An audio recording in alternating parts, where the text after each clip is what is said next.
ભાવનગર શહેરના કુંભારવાડા મોતી તળાવ વિસ્તારમાં ગટરના પાણીના કારણે રોગચાળો ફેલાવાનો ભય ઊભો થયો છે। છેલ્લા 2 મહિનાથી ગટરના પાણી શેરીની અંદર આવી જાય છે, તેમ છતાં મહાનગરપાલિકાનું ડ્રેનેજ વિભાગ દ્વારા કોઈ નક્કર કામગીરી કરવામાં આવતી નથી। એક તરફ ચાંદીપુરા વાયરસનો ખતરો છે, જ્યારે બીજી તરફ કુંભારવાડામાં મોતી તળાવ વિસ્તારમાં ઠેર ઠેર જગ્યાએ ડ્રેનેજ ઉભરાઈ રહી છે।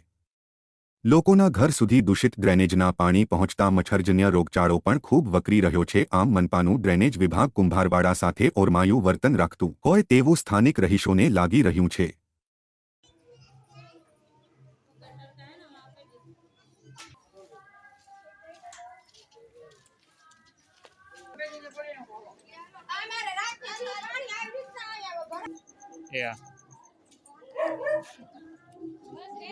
ચીનાડવા ન હાલે ને